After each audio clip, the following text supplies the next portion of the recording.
রিক্সাওয়ালা ভ্যানওয়ালার পয়সা, ঘুষ নাই, ওর মধ্যে ঘুষ আছে। কিন্তু কিছু ভদ্রলোক আছে, বুড়া রিক্সাওয়ালা, এই বেটা এদিকে আয়। বুড়া মানুষ রিক্সা চালায়, সেই জন্য অপমান। ওই বেটা তোমার বাপের বয়সী, আপনি কইতে পারো না। এরপরে উঠলো রিক্সায়, 7 মাথা থেকে 14 মাথায় যাবে।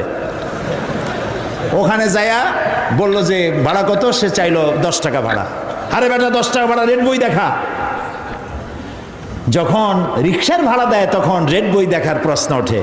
আর যখন শাড়ি কিনতে যায় লেখা আছে ফিক্সড প্রাইস, ঢোকার সাথে সাথে একটা 7 আপ অথবা একটা কি ঠান্ডা মান্ডা কিছু একটা দিল, খাইয়া ঠান্ডা। শাড়ির দাম কত? শাড়ির দাম 13,593 টাকা 92 পয়সা।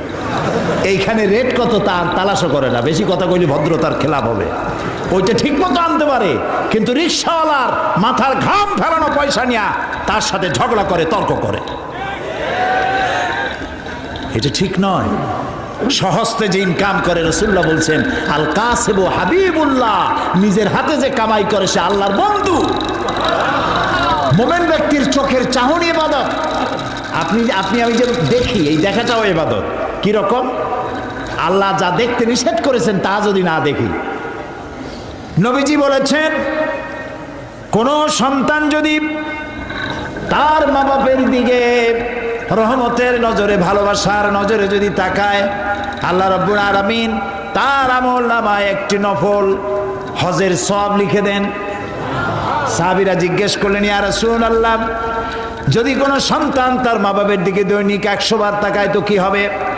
আল্লাহর নবী বলেন, আল্লাহর নিয়ামতের ভান্ডারে কোনো অভাব নাই।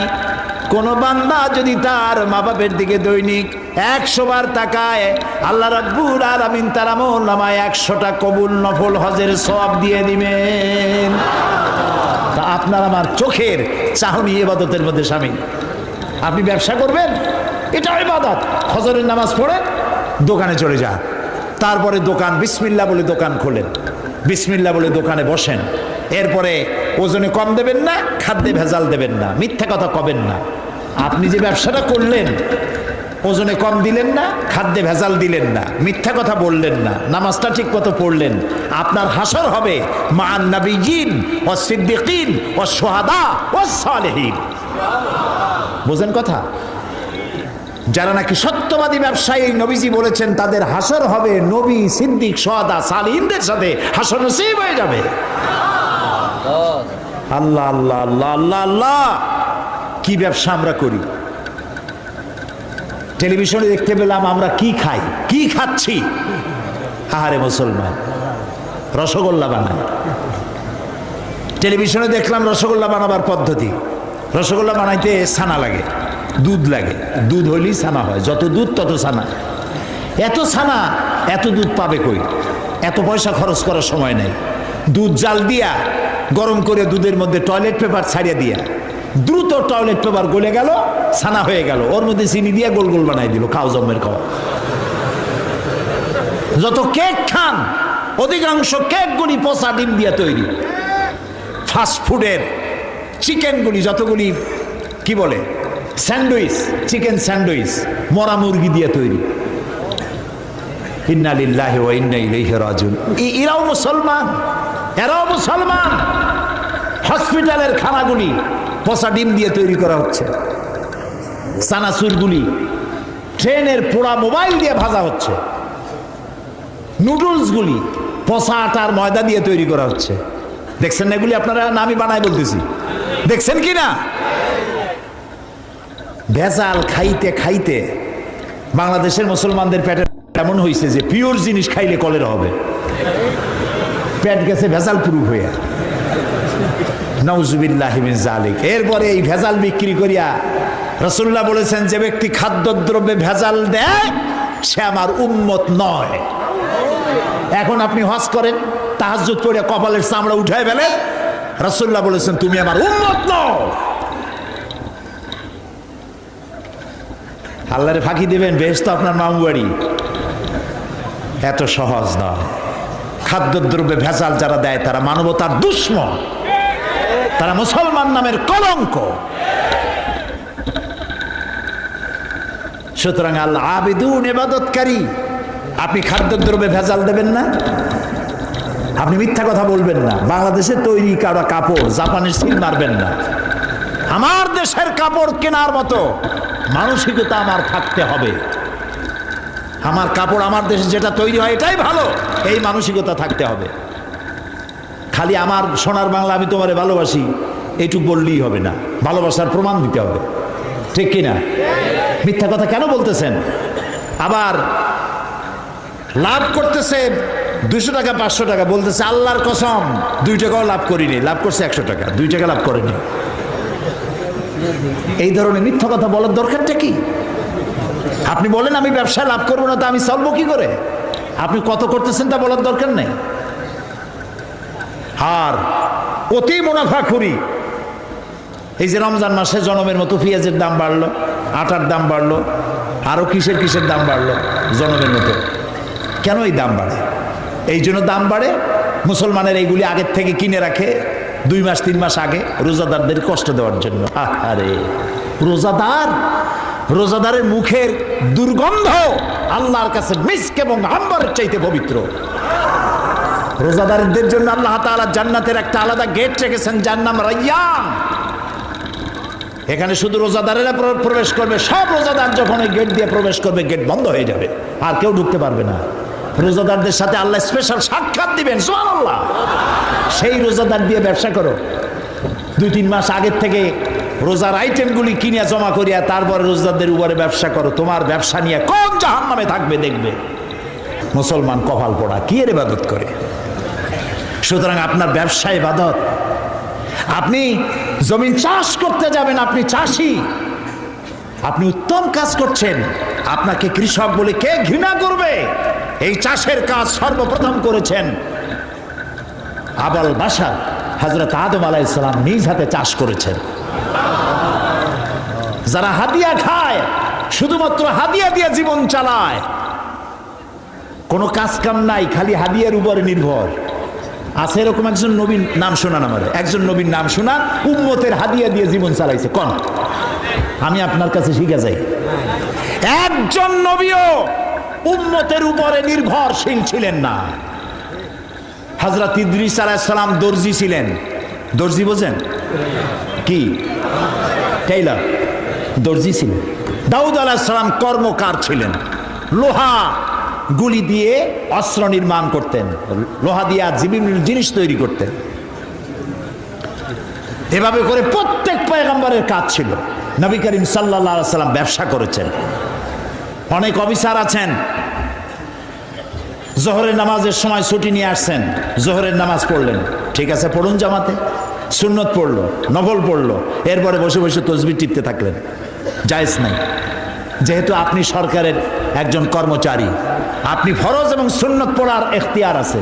নফল বাড়ি যেয়ে পড়েন, তাসবিহ বাড়ি যেয়ে পড়বেন।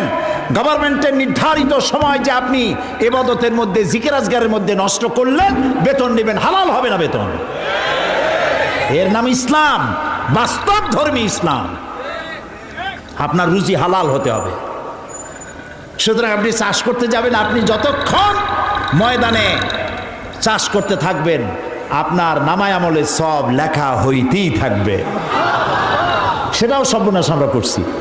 চাষ করতে গিয়ে সব জায়গায় মাথা ভালো থাকে, যেই না আইলের কাছে যায় তখন গরুর মাথা খারাপ হয় না লাঙ্গলের মাথা খারাপ হয় আল্লাহই জানে। আইলগুলোরে ঠেলিয়া একেবারে পলসিরাতের মতো চিকুন বানায় ফেলায়।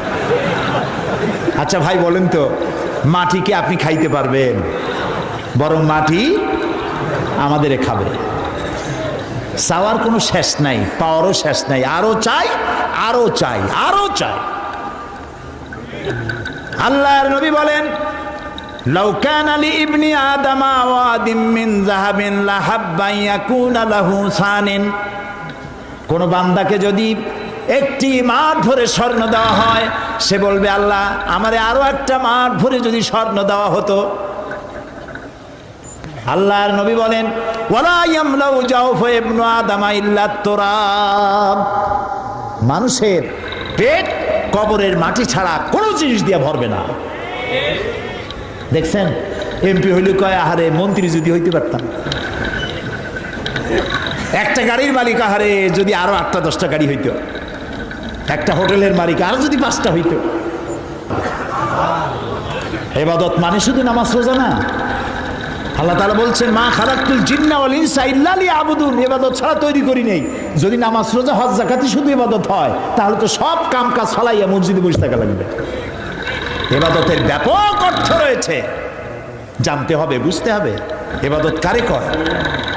প্রিয় ভাই সব, সেই সত্যিকারের ইবাদত করতে হবে আমাদেরকে। জীবনের সব ক্ষেত্রে আল্লাহর হুকুম মানার নামই হলো ইবাদত। সুবহানাল্লাহ কর। জীবনের সকল ক্ষেত্রে আল্লাহর হুকুম মাফিক জীবন পরিচালনা করার নাম ইবাদত। খাওয়ায়, পড়ায়, ওঠায়, বসায়, চলায়, রাজনীতি, অর্থনীতি, ইলেকশন, ভোট, নির্বাচন, সবটা ইসলাম। ইসলাম। যারা ধর্মনিরপেক্ষ তারা কয় ধর্ম আর রাজনীতি আলাদা। কে তোমারে কইল ধর্ম আর রাজনীতি আলাদা? তুমি কে না এই ফতোয়া দিতে? তুমি কে? ধর্ম আর রাজনীতি যদি আলাদা হয়, তাহলে দাউদ আলাইহিস সালামকে কি বলবেন আপনি? সুলাইমান আলাইহিস সালামকে কি বলবেন? সুলাইমান আলাইহিস সালাম সারা দুনিয়ার রাষ্ট্রপ্রধান ছিলেন না? বানায় কইলাম না, কোরআন শরীফে আছে। সারা দুনিয়ার রাষ্ট্রপ্রধান ছিলেন। কেডা কথা কয়? দাউদ আলাইহিস সালাম রাষ্ট্রপ্রধান ছিলেন, মুসা আলাইহিস সালাম রাষ্ট্রপ্রধান ছিলেন, ইউসুফ আলাইহিস সালাম প্রথমে মন্ত্রী ছিলেন, তারপর রাষ্ট্রপ্রধান ছিলেন। মুহাম্মদুর রাসূলুল্লাহ সাল্লাল্লাহু আলাইহি ওয়াসাল্লাম 12.5 লক্ষ বর্গ মাইল এলাকার প্রেসিডেন্ট ছিলেন, রাষ্ট্রপতি ছিলেন। ধর্ম আর রাজনীতি যারা আলাদা বলে তারা মুসলমান নয়, মুসলমান নয়, মুনাফিক, মুনাফিক, মুনাফিক।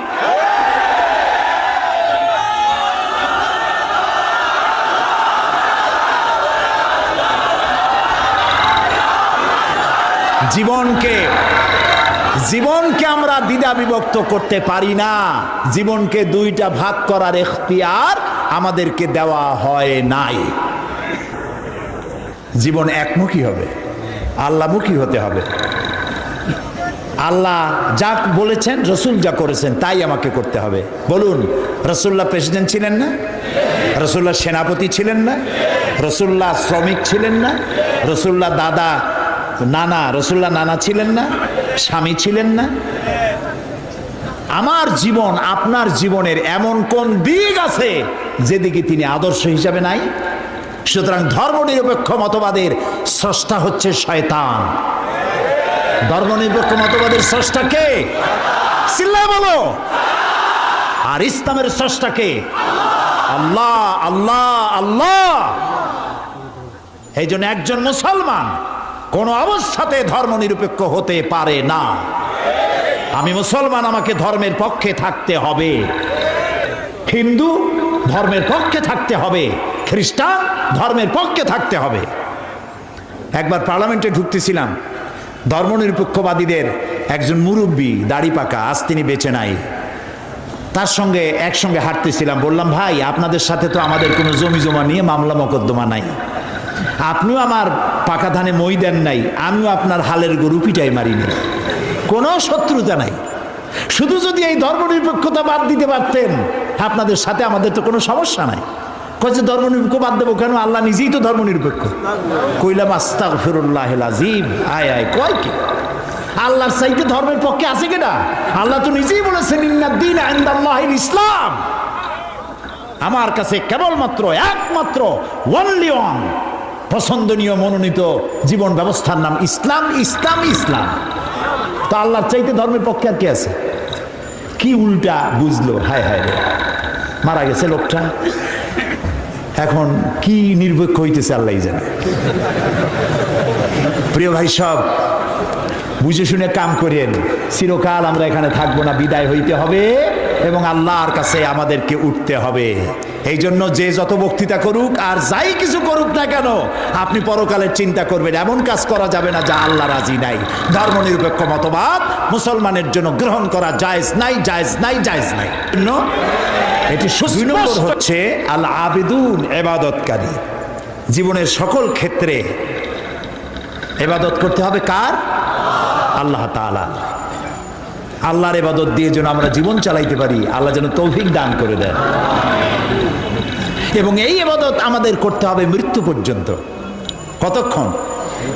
এই যে এখন যে সন্ত্রাস চলছে, এই সন্ত্রাসের অবস্থা থেকে যদি বাঁচতে চাই আর ক্ষুধার সময় যদি খেতে চাই, কি সুন্দর একটা সূরা আছে, সূরা কুরাইশ। আল্লাহ তাআলা বলছেন, ফালইয়াবুদু রাব্ব হাযাল বাইত। হে কুরাইশরা, যদি ক্ষুধার সময় যদি তোমরা শীত ও গ্রীষ্মে নিরাপদে থাকতে চাও, যদি নিরাপত্তা পেতে চাও, ফালিয়াবুদু রাব্ব হাযাল বাইত, এই ঘরের মালিকের ইবাদত করো। কোন ঘর? বাইতুল্লাহ শরীফ। এই ঘরের মালিকের ইবাদত, মালিক কে? এই ঘরের মালিকের ইবাদত করলে কি হবে? আল্লাহ তাআলা বলেন, আল্লাযী আত'আমাহুম মিন জু'ইন ওয়া আমানাহুম মিন খাউফ। এই ঘরের মালিকের ইবাদত করো, কি হবে? ক্ষুধার সময় তিনি খাদ্য দিবেন, ভীতির সময় তিনি নিরাপত্তা দান করবেন। সুবহানাল্লাহ। আমরা তো এটাই চাই, আমার ক্ষুধার সময় খাবার চাই, ভীতির সময় নিরাপত্তা চাই। কে দিতে পারবেন? কে দিতে পারবেন? আল্লাহ তাআলা দিতে পারবেন। আমরা কি জান্নাতে যেতে চাই? বলেন, যেতে চাই? আল্লাহ তাআলা বলেন, জান্নাতে যদি যেতে চাও, ফাদখুলি ফি ইবাদি ওয়াদখুলি জান্নাতি। আমার গোলামীর মধ্যে শামিল হও। ফাদখুলি ফি ইবাদি, আমার বান্দাদের মধ্যে শামিল হয়ে যাও। ওয়াদখুলি জান্নাতি, এরপর আমার জান্নাতে চলে যাও। গোলাম না হইয়া শিরক বিইবাদাতি রাব্বিহি আহাদা, এবং আল্লাহর ইবাদতের মধ্যে কাউকে শরীক স্থাপন করো না। শিরক কোন অবস্থাতে করা যাবে না। শিরক সম্পর্কে নবী করিম সাল্লাল্লাহু আলাইহি সাল্লাম একটা দৃষ্টান্ত দিয়েছেন, দারুণ দৃষ্টান্ত। শিরক কি ভয়াবহ জিনিস। শিরক সহজে বোঝা যায় না, সবিন নিয়তে মানুষ শিরক করে। এই শিরক বোঝা কঠিন, সেই জন্য রাসূলুল্লাহ একটা দৃষ্টান্ত দিয়েছেন। অমাবস্যার রাত, কিসের রাত? অমাবস্যার রাতে কালো পাথরের উপর থেকে কালো পিঁপড়া যদি যায়, চিন্তা করেছেন কথা? অমাবস্যার রাত, মানুষ নিজেকেও নিজে দেখে না, পাথরটা কি রঙের, ওর উপর থেকে যাচ্ছে কি দেখা যায়? এইটা যেমন দেখা যায় না, মানুষ নিজের অজান্তে না জেনে এরকম শিরকের মধ্যে মুবতালা হয়ে যায়। এই জন্য শিরক থেকে বাঁচতে হবে। কিয়ামতের দিন আল্লাহ তাআলা তার বান্দাকে, যে বান্দাকে জান্নাত দিতে ইচ্ছে করবেন, পাহাড় পরিমাণ গুনাহ যদি থাকে, আর আল্লাহ যদি ইচ্ছে করেন ওই বান্দাটাকে জান্নাতে দিবেন। আল্লাহ তো বেপরোয়া, কারো কাছে তার কৈফিয়ত দেওয়া লাগে? তিনি তার কোনো বান্দাকে জান্নাতে দিবেন। গুনাহ করেছে জীবনে বহুত, আল্লাহ বললেন তোরে মাফ করে দিলাম। কেউ বলতে পারবে যে আল্লাহ মাফ করলা কেন? না। আল্লাহ যদি মাফ করতে চান, ফেরেশতাকে বলবেন, ফেরেশতা দেখো তো তার আমলনামায় কোনো শিরক আছে নাকি।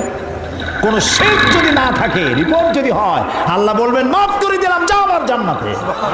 তবে ভালো কাজ করতে হবে, তাহলে কিয়ামতের দিন কার সাথে দেখা হবে? আল্লাহর সাথে দেখা হয়ে যাবে। সুবহানাল্লাহ কবেন না? আল্লাহর সাথে দেখা হয়। আল্লাহু আকবার। যে অনুষ্ঠানে, জান্নাতের যে অনুষ্ঠানে আল্লাহ তাআলা তার বান্দাদের সঙ্গে দেখা করবেন, সুবহানাল্লাহ, সেই অনুষ্ঠানের কোন এক কোনায় কানায় আল্লাহ যেন আমাদেরকে একটু থাকার বসার তৌফিক দান করে দেন। আল আবেদুন, জীবনের সব ক্ষেত্রে ইবাদত হবে আল্লাহ তাআলা। আর ইবাদত কাকে বলে? এক কথায় বলে দিলাম, আল্লাহর হুকুম মাফিক জীবন পরিচালনা করা, রাসূলুল্লাহর বিধান অনুযায়ী জীবন পরিচালনা করার নামটাই হলো ইবাদত। এখন আপনি যাই করেন, আল্লাহ এবং রাসূলের হুকুম মাফিক হতে হবে।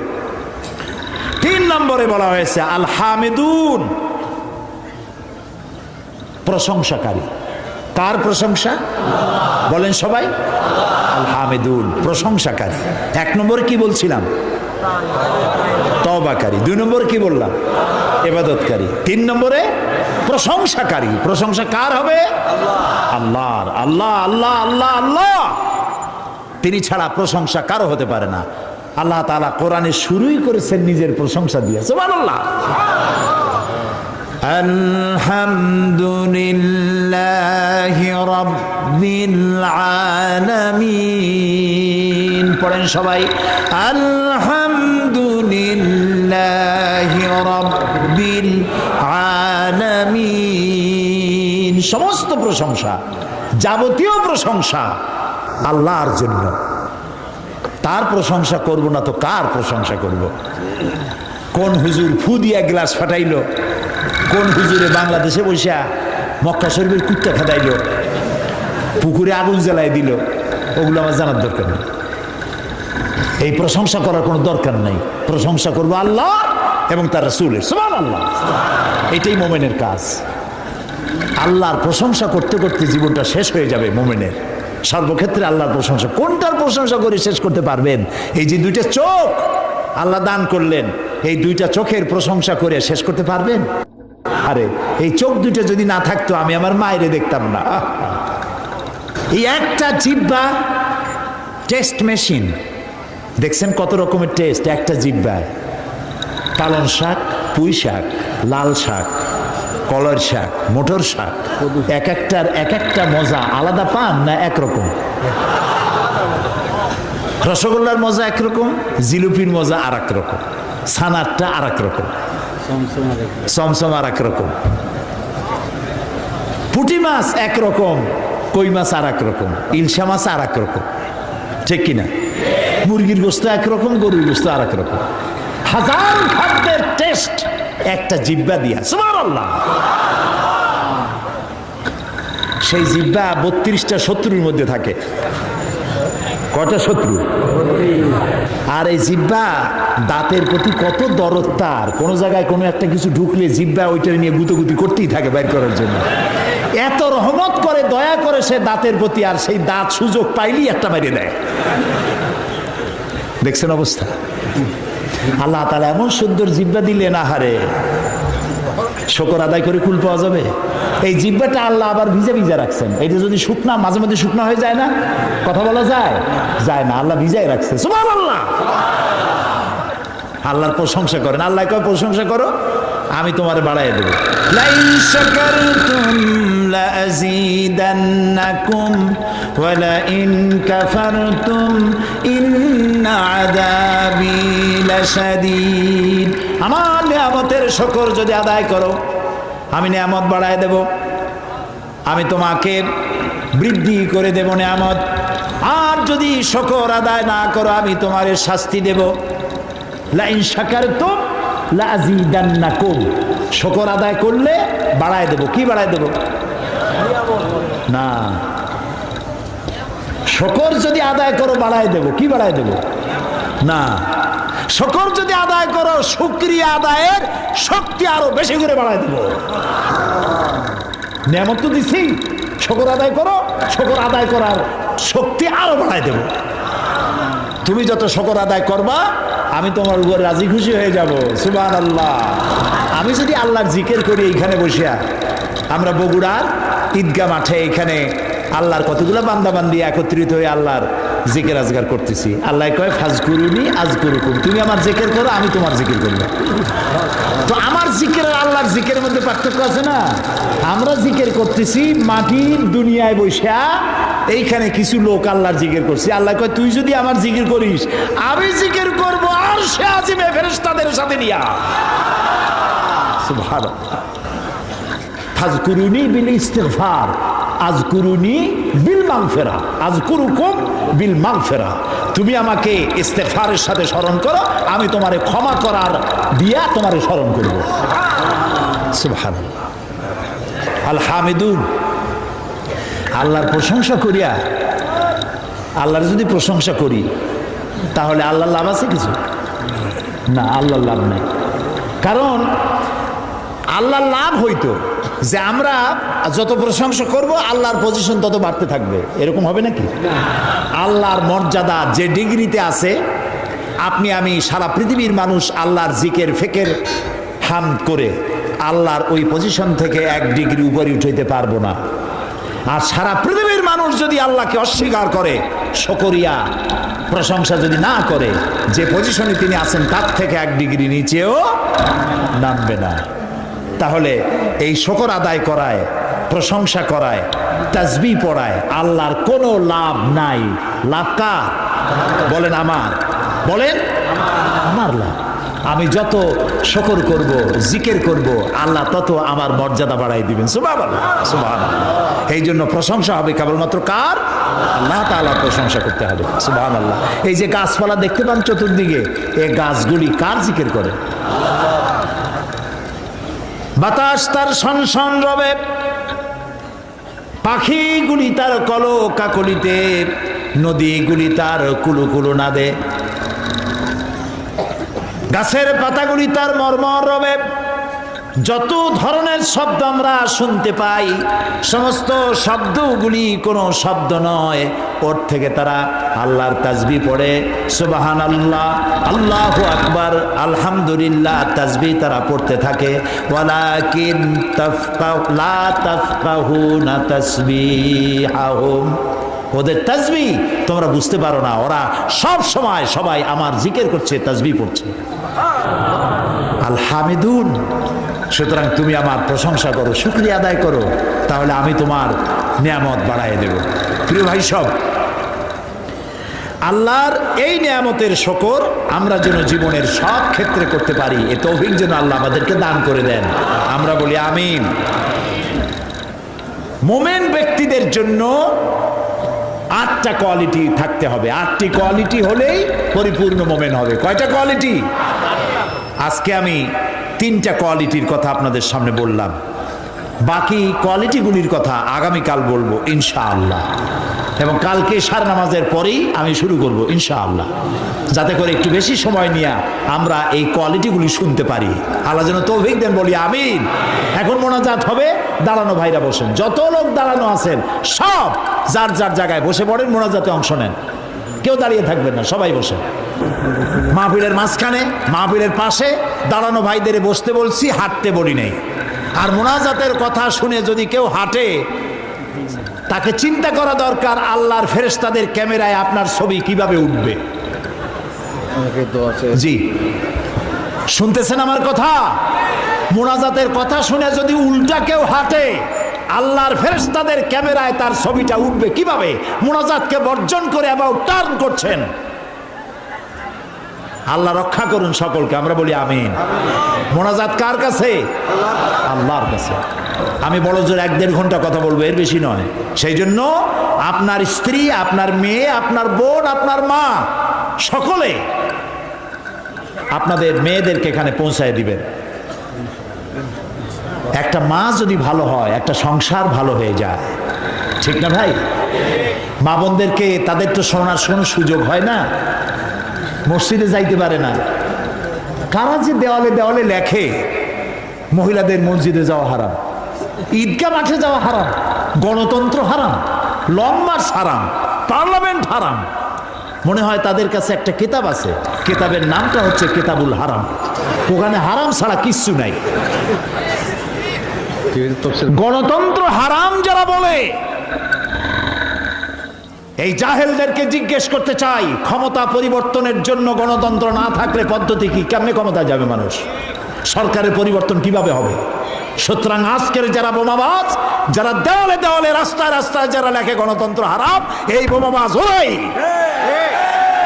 শহরে যেখানে যেখানে লেখা আছে গণতন্ত্র হারাম, পুলিশের দায়িত্ব এগুলি রং দিয়ে বুঝে ফেলো, এই ধরনের লেখা যারা লেখে গ্রেফতার করো।